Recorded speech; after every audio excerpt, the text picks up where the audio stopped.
solve the problems. We're joined in studio by somebody from Dr. Baomia's backyard. He is Mr. Abubakar. Wale Wale. Abubakar. So they call you Wale Wale Abubakar? No, they call me Abuba. Abuba. Okay. Yes. Abuba. Fascinated Abuba. And that's Okay.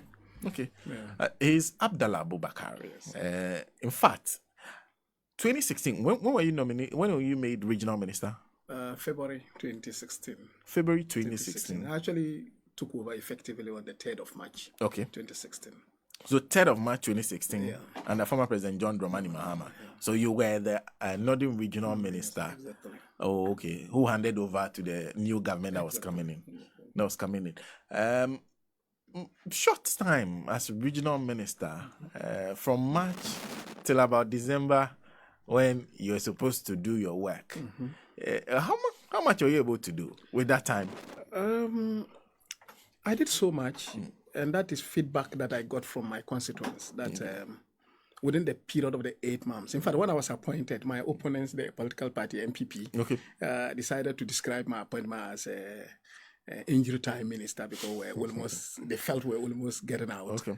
But I believe the people of Walawala constituency are very satisfied with our performance within that short period of time, the 8 months, because we may even hear some people say that what we did within the 8 months is more lasting and impactful than what the people have done in the last 7 years in the constituency. And if you get to the constituency and you go to interact with the people, talk to the grassroots, almost every community in that constituency was touched by something significant, something of importance to them, something that definitely improved their livelihood. And I can count, if there's time, almost everything we did in the constituency for almost every community. And I really think that if you had listened to Professor Lumumba when he was eulogizing His Excellency, the former president, Atta Mills, he talked about, Father, it is not about how long you serve. It's about how well you serve. And I feel strongly. You're confident that you served well? I served, and I served well, not coming from me, but coming from the feedback that I have garnered over the period from the people whom I worked for and whom I served. Your own history is quite interesting, but I'll come to that. When you were regional minister, the Northern region was one region. Exactly. Now, it's divided into 3 different regions, which means your Wale Wale constituency is now in Northeast, right? Exactly. Yeah. How has the dynamics changed as a result of the division? I don't think it has changed much. It is still the same because Northern region, as it used to be called, which consisted of Savannah, Keren, Northern region, there's a lot of social interaction, the social configuration of the area seems to make it more like a homogeneous society. So those regional boundaries actually do not really matter much because the issues that confront us, our value systems, our principles, and the considerations we have for all the choices we make in life still remain the same. So based on this, if you look at the elections of the 2016, the results prior to the delineation of the various regions, as compared to 2020 when they were already established, the dynamics are almost the same. There isn't much difference. Not much has changed. Not much has changed in terms of even the number of seats won by the political parties in the area. But are there improvements? Because when all this process started, the indication was that we want the regions, that it was going to lead to further development, speed up in development. Has the Northeast seen any form of development as a result of the separation? I want to say that the fact that it is a region does not make the government in power competent enough to be able to bring development. It's also about the resources in the national kitty. So apart from the establishment of the regional coordinating councils, in my opinion, virtually nothing has happened. Taking Walawale, my constituency, the biggest town in my constituency, which is also arguably the biggest community in the Northeast region. Projects that we started in 2016, many of them, they are still struggling to complete them. So in terms of the creation, yes, of course, the people now have a region that we can claim it is our own region. We have our own space to sit and decide and think about our own aspirations and inspirations and all that. But in terms of to what extent has the creation of the region led to an exponential improvement in the people's life, I think it is a debatable issue, and I don't believe personally that much has been done. Really? Exactly. Not much has been done. And let me give you a litmus test to determine what I'm talking about. The person who presided over the creation of the regions, Haji Alima Muhammad, the then Minister of Local Government, Okay. lost her seat in 2020 election. Is she also from the regional capital, from the seat of the region? Nalerugu constituency, Nalerugu Gambaga constituency was Haji Alima's constituency as the Minister of Local Government. Upon creating the region and presiding over the creation of the region and making Nalerugu her own place, the regional capital of the region, that could not save her from losing the 2020 election. This is a litmus test for you to know that people are not satisfied with the performance of this government. But Wale Wale is of particular interest because whenever they mention the vice president, people go back to Wale Wale. There's a suggestion that he was doing a lot of work in the northern region. People usually say, oh, the vice president is doing so much work in the northern region.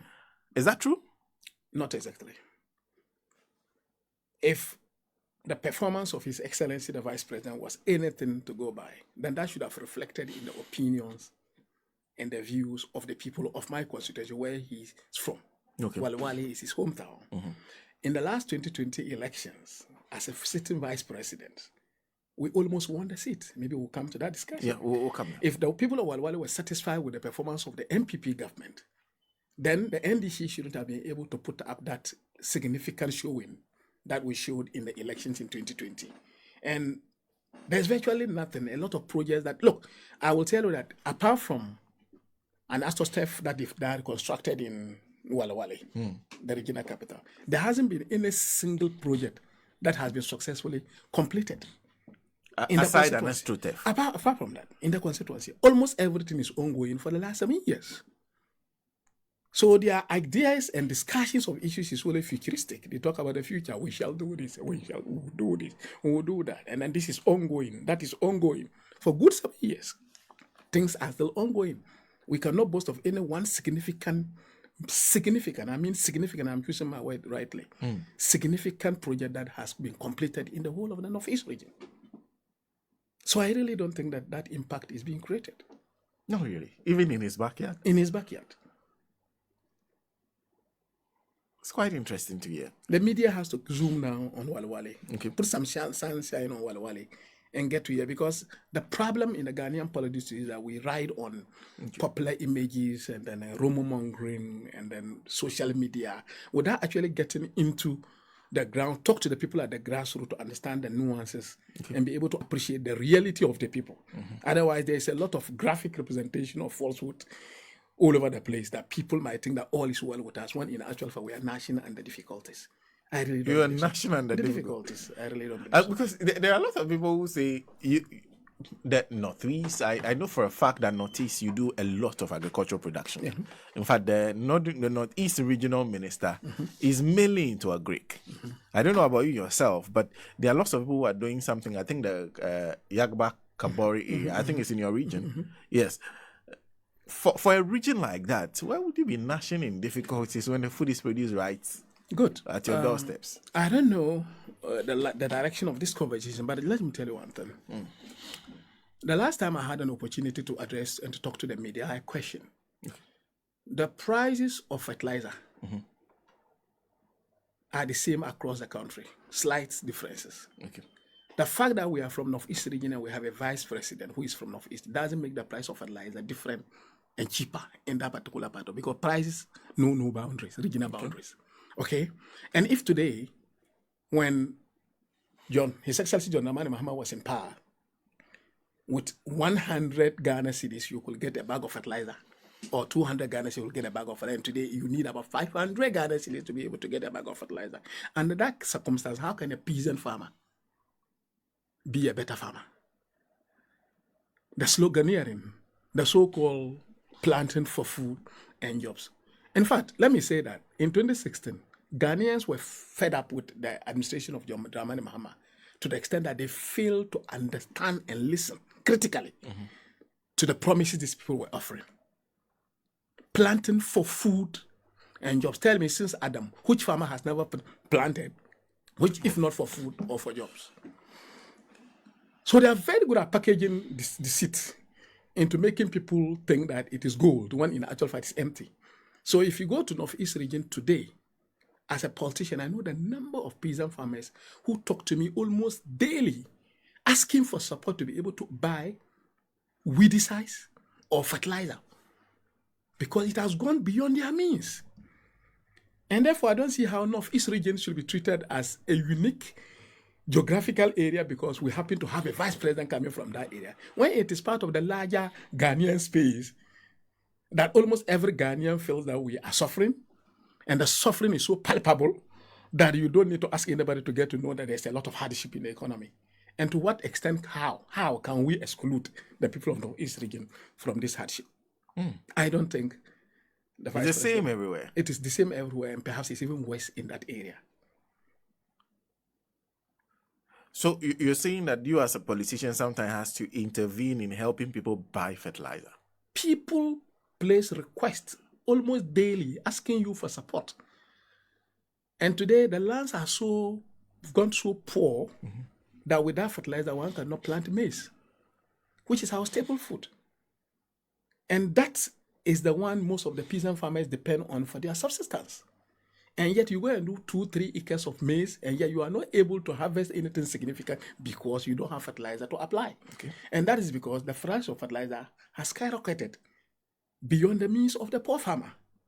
So how on earth could the situation in the Northeast region be different from any part of the country? So the hardship is everywhere. The hardship is everywhere, and perhaps it's worse from that area because, of course, everybody knows that since the beginning of Ghana, when the conversation about poverty comes in, the North is notoriously the poorest. And therefore, if farmers in southern part of Ghana who have been very powerful commercial farmers, particularly in the cocoa area, are complaining about the high cost of fertilizer, how then do you expect the peasant farmer who produces for subsistence to feel better? It is not possible. If you join us, I'm having studio Mr. Abdallah Bakar. He is the current NDC parliamentary candidate for the 2024 elections. In fact, you were their candidate in 2016. Yeah. Were you 2020? Yeah. And then the current one. It's my third time. But that was not where it started. I understand 2012, you were in the People's National Convention. Exactly. You were their candidate. Exactly. Was that the first time you were? 2008, I started this attempt to be my 5th attempt at wanting to go to parliament consistently. So 2008, 2012, I contested on the ticket of the People's National Convention. Okay. And then we did not win for me to get to parliament. Okay. But we won in getting into the limelight of Ghanaian politics. Okay. To the extent that the two political parties, both the MPP and the NDC, found us worthy of partnership. Okay. And that both political parties really wanted me to join either the NDC or the MPP. Okay. And being an Nkrumahese and with my own personal convictions of the power and the influence of the NDC to develop this nation, I chose to go with the NDC. And that's how I ended up being a member of the NDC and contesting the primaries in 2015 in the NDC and won the primaries by 70% against 2 other candidates, and became the NDC candidate for the 2016 election. A new face within the NDC at that time. So what is 2012, 2013, 2014, 2015, you were able to garner enough influence within the NDC to win primaries. I was a new face on the ticket of the NDC. But I was as old as Matusala in the local politics of the area. But why 2008, 2012, 2016, 2020, now you're going 2024. Why do you want to be the MP for the area? Good. It is important I step back into where I'm coming from. Immediately I did my bachelor's degree in the University of Ghana. My first job that I got was with an NGO. Catholic Relief Service, where I had to go and settle in communities and support the community to develop school management committee, PTA, train them, empower them to engage in advocacy, support them to develop what we used to call SPIP, school performance improvement plans and all those. That was when the seed of community development was sown. And it's proud. And I have developed this profound interest in working with communities and ensuring that you deal with their felt needs. And that's how it all started. Then I moved from Catholic Relief Service. Then I went into IBIS. I went into another program called GATE Program, Government and Accountability Improved Trust Program, which was sponsored by the USAID. And I became a coordinator of the program where we're dealing with the issue of local government and how local government could address the felt needs of the rural people. Then after that, I became a staff of Action Aid. IBIS, and became the director of the governance program in IBIS, looking at how governance could improve the livelihood of the people and how the people could have voice and space in the affairs of governance of their own lives. Okay. So having gone through this professional career, I ended up as the Northern, the director of programs in Action Aid, okay, for the Northern region, and then subsequently had to join Action Aid Denmark as an international advisor out there in Malawi, Zambia, and South Africa, where we're doing a lot of community development work. So you realize that my background is coming from community development and helping the people at the rural area.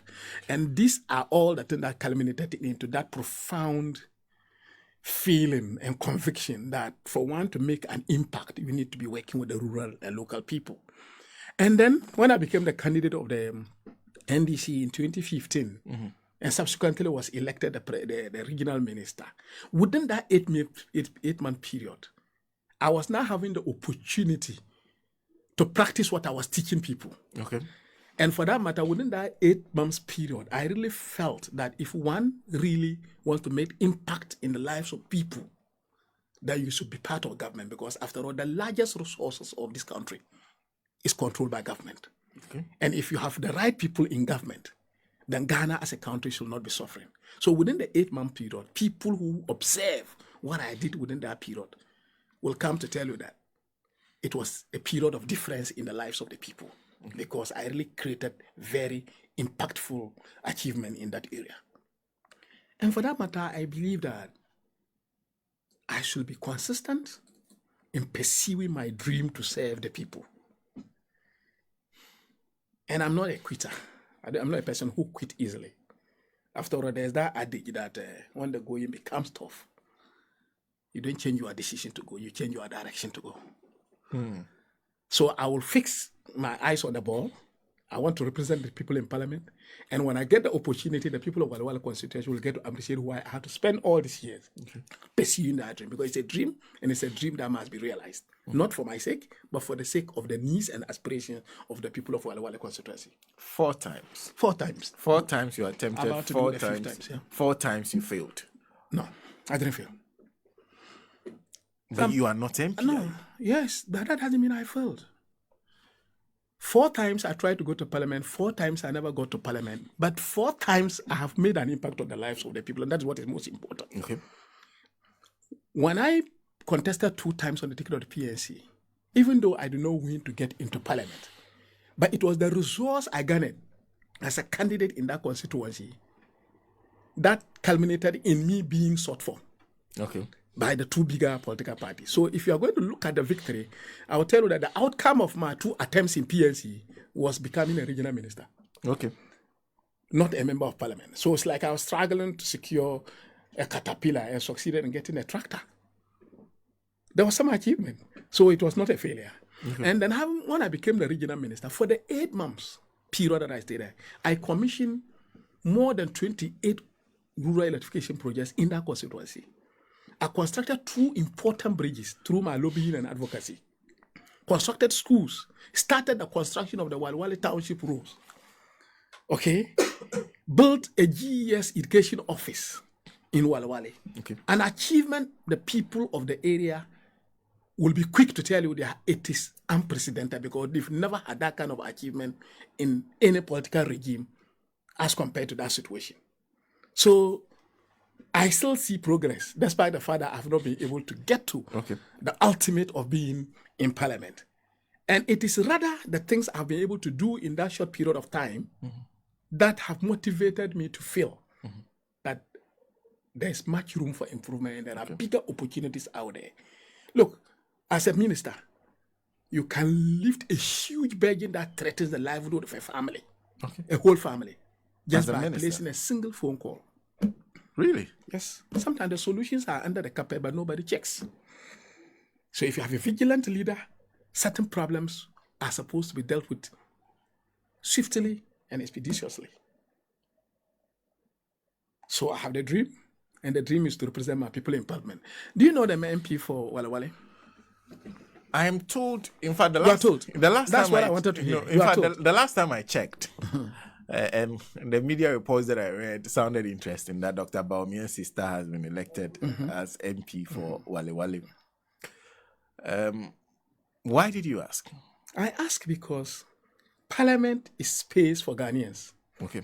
And Parliament is an arena where the aspirations of people are carried by representatives to go and present to the people.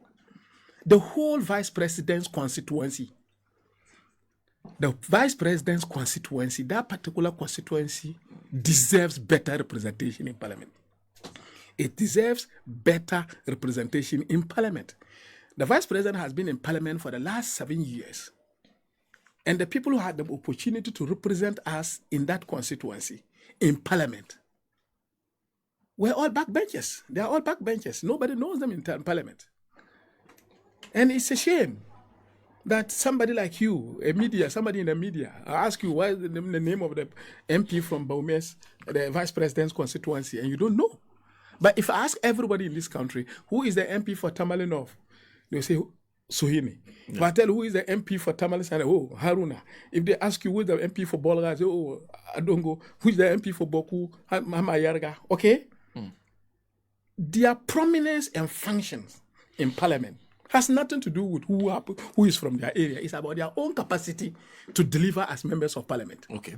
And therefore, I feel that Wale Wale constituency has not been given its fair share of representation in Parliament because we are selecting people based on certain, should I say, anachronistic considerations. The considerations are really not necessary. Oh, okay. Either tribal or because he's the sister of Baumia. And how does that put food on the table of the people? Do you think that was why she won? Exactly. Otherwise, she wasn't a match.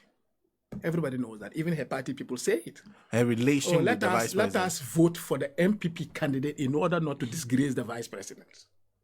That was the consideration. That is the reason. And neither of the people who beat me in the elections in Wale Wale on the ticket of the MPP campaign on their own merit. They campaigned based on the fact that they were pursuing an agenda in support of the vice president. So that's a major campaign message in Wale Wale. All of them don't talk about themselves. They talk about the vice president. I am working for Baume. Oh, vice president, we need to support the vice president. We need to make sure that we have an MP from the area. These kind of frivolous considerations should not be very significant in our body politic if we want our democracy to mature. Mm-hmm. And we have been in democracy for some time now, and we should be moving beyond some of this pettiness and consider people who have the capacity, the interest, the zeal, the attitude, the know-how to be able to represent the people much more adequately in Parliament and ensure that the needs of the people are addressed. And that is not what is happening. And that is not what is happening. But you can also anticipate that is exactly what will happen because you have a vice president coming from your constituency. Mm-hmm. So definitely people would use his name to try to climb the ladder. Of course. But what is your response to that? Our response is what I've just told you. That yes, everybody is here where you are. There is this adage that if the only tool you have is a hammer, you see every problem as a nail, right?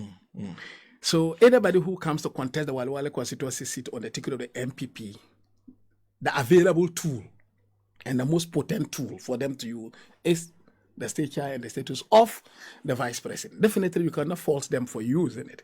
But it is for the electorate to sit back and do proper analysis of the politics of Ghana and look at their needs and begin to search for a person who can adequately represent them in that August House of the Legislature to be able to eloquently and properly push their agenda and ensure that things are done in a proper way that will better off their lives out there.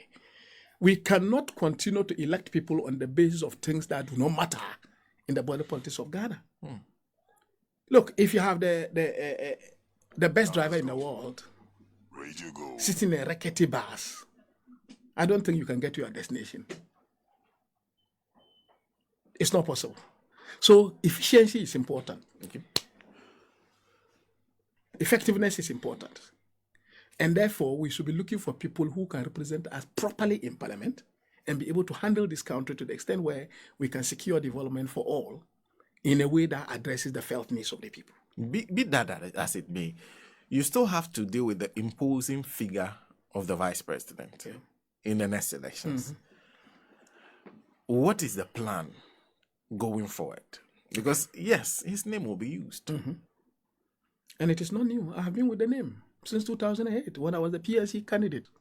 Even at that time, his name I was won used. my parliamentary primaries as a PNC candidate. 3 months later, he was picked as the vice presidential candidate of the MPP. So we campaigned with the name in 2008. We campaigned with the name in 2012. Campaigned with the name in 2020. And I'm still part of it. It's not new. And the interesting thing is that go and look at the election results. Despite that, I feel I'm making progress. In 2016, when I became the regional minister and I contested, the NDC lost the seat to the MPP in 2012. Okay. Under a different candidate. Okay. And they lost almost about 5,000 votes. The NDC was holding the seats until 2012 when they lost. And they changed the candidate. There was a change of candidate. Okay. The then incumbent MP lost the primaries. Okay. And there was a new parliamentary candidate for the NDC. Okay. Who lost the seat for the first time to the MPP. Okay. In 2012. Okay. And I contested in that election as the parliamentary candidate for the PNC. Okay. And the NDC lost the seat with a margin of about 5,000 votes. Okay. Then, fast forward to 2016 when I became the candidate. You understand that the NDC performed poorly across the country. In the elections? In the election, the general election of 2016. You reckon that? Yes. I was able to improve the NDC votes from that almost 5,000 defeat to about 2,580 difference in 2016. So the situation was national. NDC lost the elections. Ghanaians had wanted a change and they want to get out of the NDC. But the performance of the NDC in the Wallo constituency improved. Okay. And then fast forward again to 2020. I came back again as a candidate of the NDC and went into the election, now with an incumbent vice president from the area. I still reduced the deficit Further. from 2,580 to 1,600 votes. Okay. So you can see there are milestones that we are chalking towards the destination. And that's why I'm not daunted with whatever name that comes up.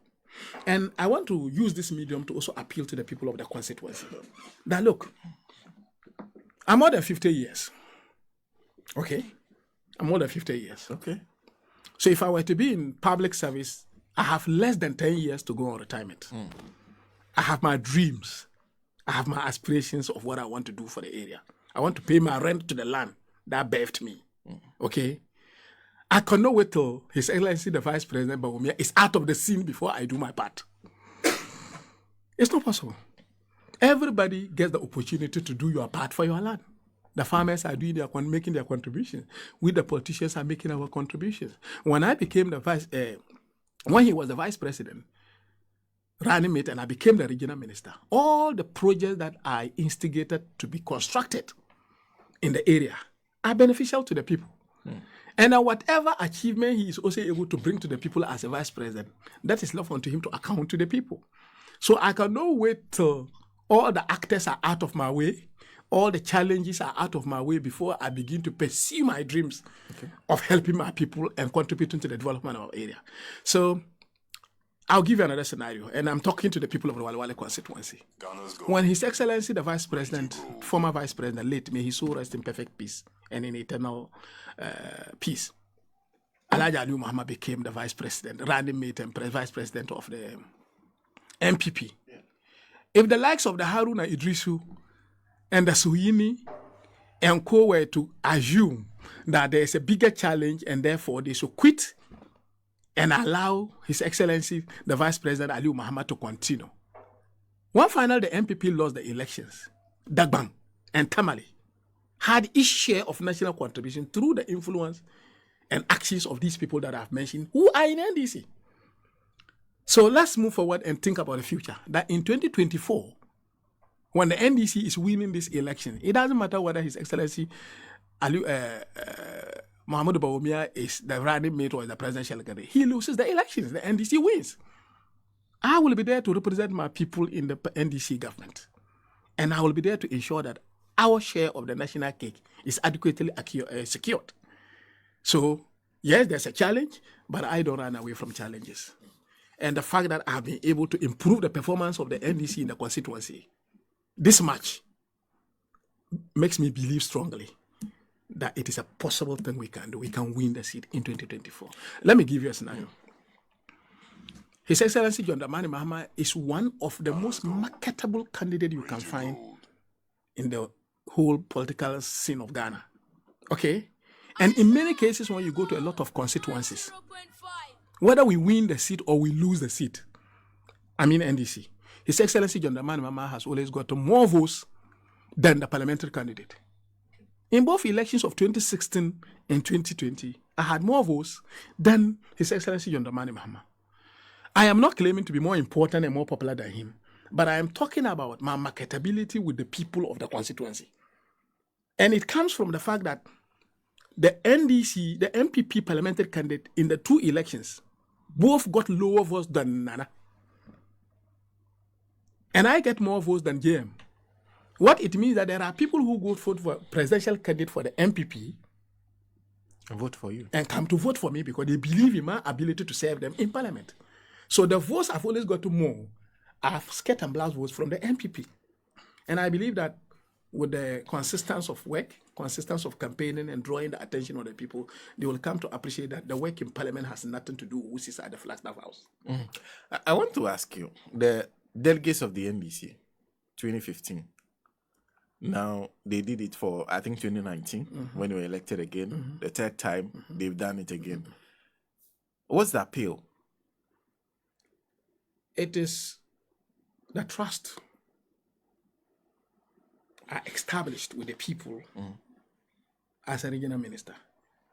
They saw unprecedented commitment to community development in the area. Okay. They saw unprecedented realization of their dreams. A lot of people told me that for the first time they feel politics is actually beneficial, that people can gain from politics, because I manifested that in the number of projects that we championed that got provided in the area with the support of His Excellency John Dramani Mahama. So it is about trust.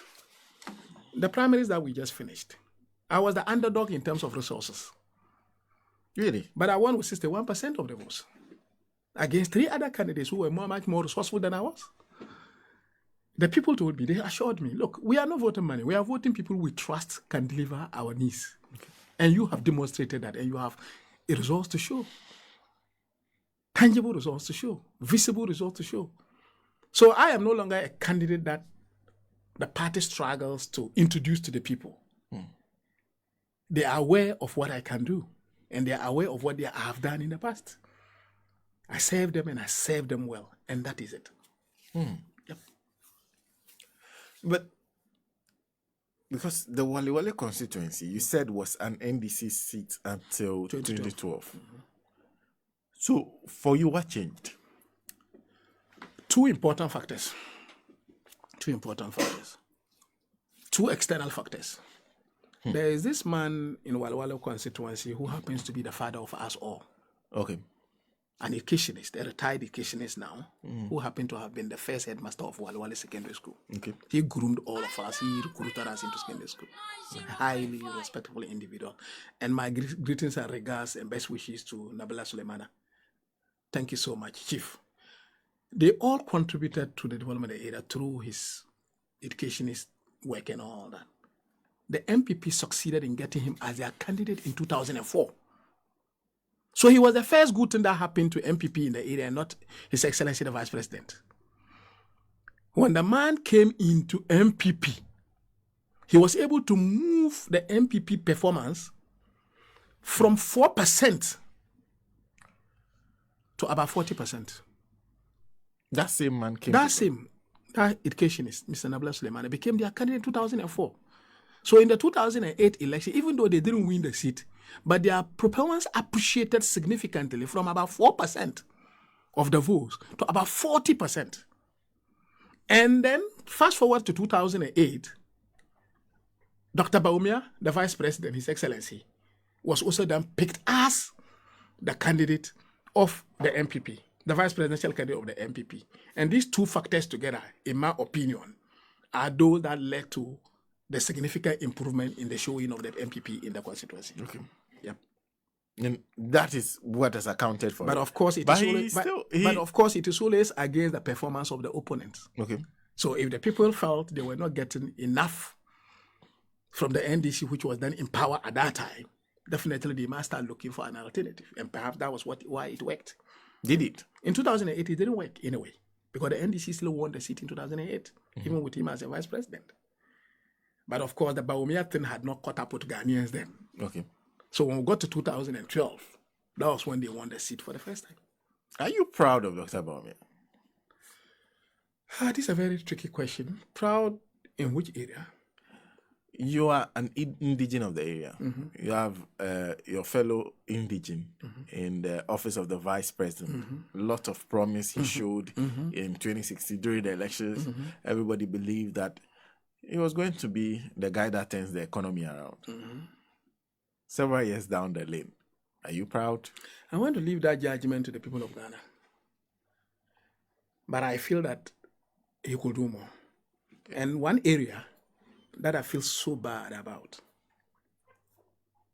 are the public pronouncement of some outrageous and untenable number of promises that, in my opinion, makes him look like he doesn't understand politics.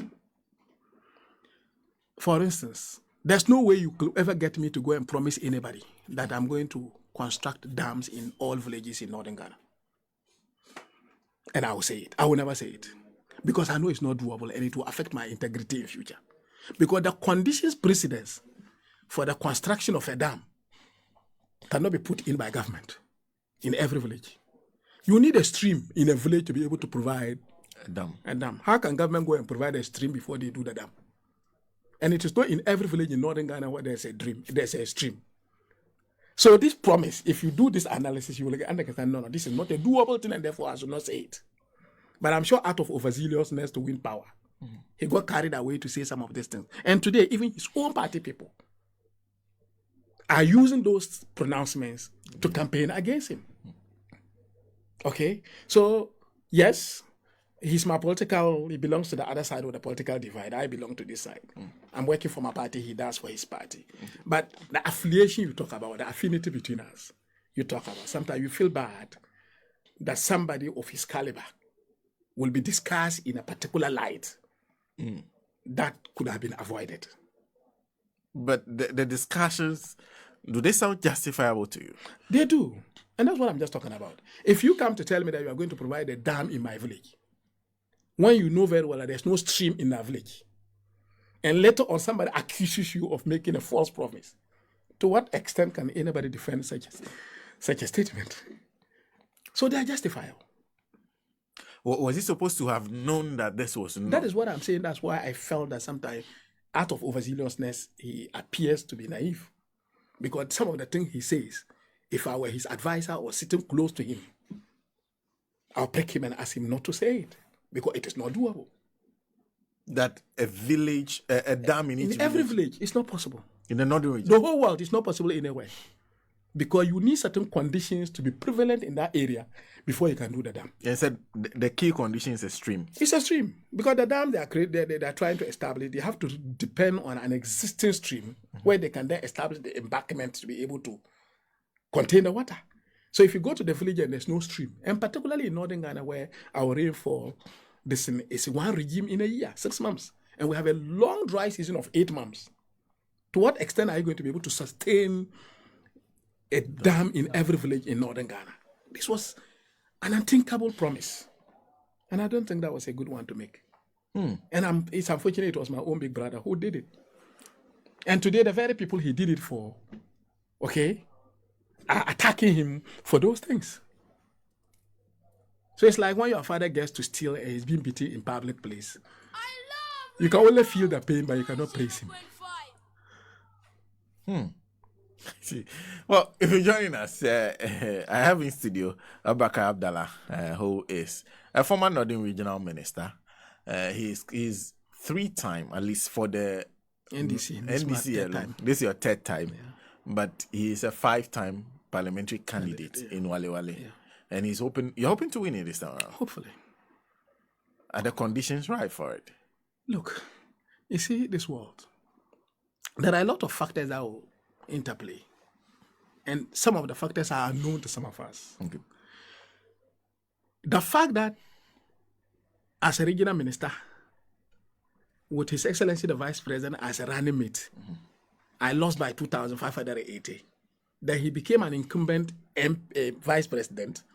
Then I was now out of office as an ordinary candidate, and I was able to increase the votes, now losing it by 1,671 votes. It's an indication that the people are looking out for the truth. And look, and I've given the people of Wale Wale constituency enough time to now appreciate the fact that feeling that they want to tie the seat to a vice president and therefore that makes it more impactful. It's an illusion. Because it's not working. As I indicated earlier, the 2 people who have had the opportunity to serve as members of parliament under his regime have all failed the people. So tying the 2 slots together, in actual fact, it's not working. They should look out for people who can actually do the work and forget about the party they represent. And I'm guessing that's the message you're carrying to the people. Exactly. It's part of my message. And the people have seen it. And it's definitely they have lived. It's their lived experience. A lot of them will come and tell, oh, we voted for this person and we are not even feeling the impact of that person in parliament. Not even on the floor of parliament. They are not able to eloquently communicate the needs of the people. And they are living under the shadow of the vice president. You find people who are in opposition, MPs who are in opposition, okay, in NDC. You find MPs who are not from Wale Wale constituency, doing much, much better, far, far better than those who claim to be coming from the vice president's constituency and belonging to the same party with him. What else could be there to explain this apart from incompetence? The right people are not being selected, and I'm offering myself the 5th time, hoping that the people of Wale Wale constituency are discerning enough. They'll put all these pieces together and decipher something significant and get to know that it is time for Abuba to also serve us. Listening to you, even with the English language, you have your way around it. Thank you. Very eloquent. Thank you. You are able to put forward what you want to say. Exactly. So nicely. Thank you.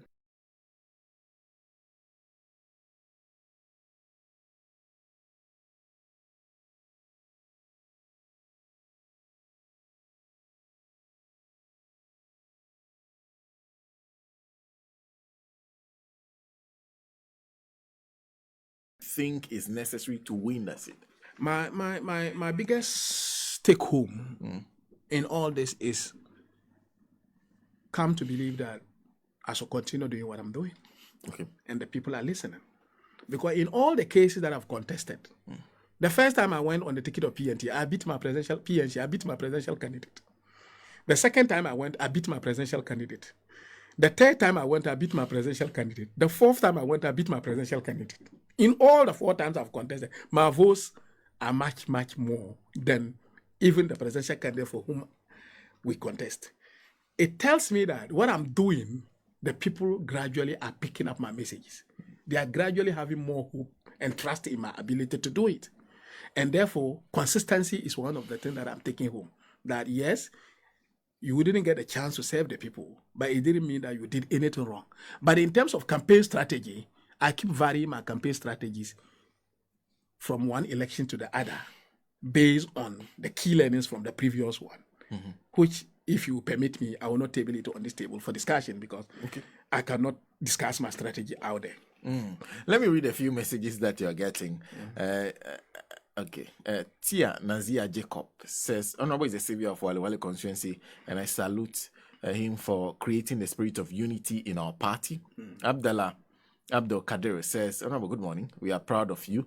God Almighty richly bless you. Thank you very much. There's Mashoud Isifu Ibrahim, the visionary leader who brought tremendous development to the people of the Walewale constituency. We salute you. He again says you've raised the developmental bar high in the constituency by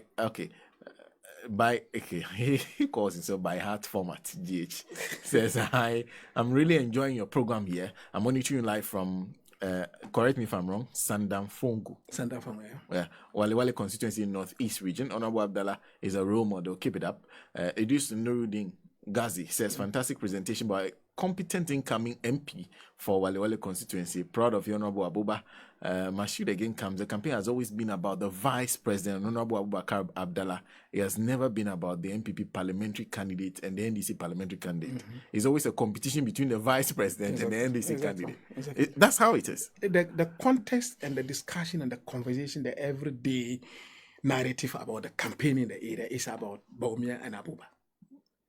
So he is vice president, and it's like as if you are contesting him for a parliamentary seat. Remember, I told you earlier that if the only tool you have is a hammer, you see every problem as a nail. The MPP in Walewale constituency has nothing to use to convince the people, except the tribal affiliation with the vice president and the pride associated with having one of our own in that place. Completely devoid of the propensity for service delivery in the area. So therefore, people sometimes will prefer to have somebody there to save the face of the vice president as an ultimate objective, rather than the ultimate objective of bringing development to the people. Okay. And that has always been the problem. And me, you, and whosoever is listening who have had the opportunity to get exposed to the world in one way or the other to begin that kind of politics is anachronistic, olden day fashion, old-fashioned idea that, oh, this is our person and therefore come and sit here. No. It's about the person who will sit in there and serve your interests. Particularly in my case, I'm also not a foreigner. Can Walewale afford to have people who are basically placeholders as MPs? And we have been doing that for the last 3 elections. We've been doing that. For the last 3 elections that the MPP has won the seat, the people who have occupied that seat, honestly, are unknown to anybody even in parliament. Many of them. But you're also saying that you're not getting that attention you expect as a result. Because if you go into an election as Abuba, not as John Dramani Mahama, you are going as Abuba. And then you go into the elections and the whole election is about the vice president. It means that at the end of the day, you should be getting that attention from the vice president after the elections are done if you are not elected. Now, you are not elected. Somebody that is using the vice president name is elected. You are saying you are not getting that attention from the vice president? No, I'm not talking about getting the attention from the vice president. That we as a constituency or me as a as a constituency. As a constituency, the vice president is sitting in a larger scale of things as a vice president of this country. Okay. And what happens in Walewale may be of interest to him. Okay. But his ability to deliver that depends on even the whole totality of the health of the government he belongs to. That's why I gave that scenario and the analogy of an experienced driver being given a rickety bus to drive.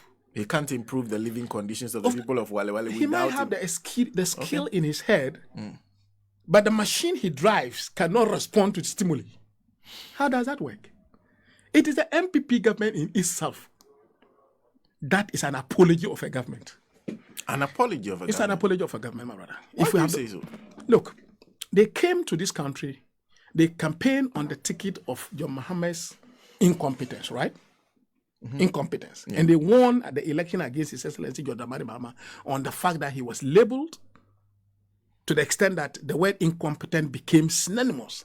That the wife of the vice president indicated publicly that anytime at all we see corruption and we see incompetence. Okay? How do we measure competence? If you don't want to be scientific in measuring competence, you simply say that doing something and doing it well. Yes. Performance. So efficiency, effectiveness. These 2 things are very cardinal in measuring competence. Efficiency, effectiveness. Effectiveness, they're very cardinal. I started rural electrification projects in Walewale and commissioned 28 communities. As at the time we were leaving office, we had 18 that were done. with about 5 ongoing. Up to now, some of those 5 electric projects, one in Manga, and then another one in Boayini. It was only just 2 weeks or 3 weeks ago that they completed those rural electrification projects for 7 years. How well you do something must also factor in how fast you did it. Where is the competence? Tell me one single project, single policy that MPP introduced in this country for the last 7 years that has been smoothly and nicely executed without challenges. Their most significant flagship project is the free HS education. On my way, the headlines I saw in the newspaper, Daily Graphic, somebody advising the government to scrap the boarding system. What does that mean? It means the government has been unable to implement the free SHS program today, that people are now looking for ways to make it work. So competence is about how well you do it. Look at the Ameri deal. All the things the MDC did that the MPP claim were not done properly, they were not able to improve upon them. So the competence thing is out. And therefore, my brother is sitting in a government, as I said earlier, which is an apology of a government. He belongs to that unit. He's part of the decision making. And they have failed as Ghanaians. And that is why, even if he wishes to do things for the people of Wale Wale constituency, he's unable to do them. Because he belongs to a wider society, a wider group of people who are struggling to manage the economy. Oh. Let me ask the people of Parago. The people of Parago this time, they went and took a contractor to the place. The contractor has taken every equipment away from that area because they have not been able to do it.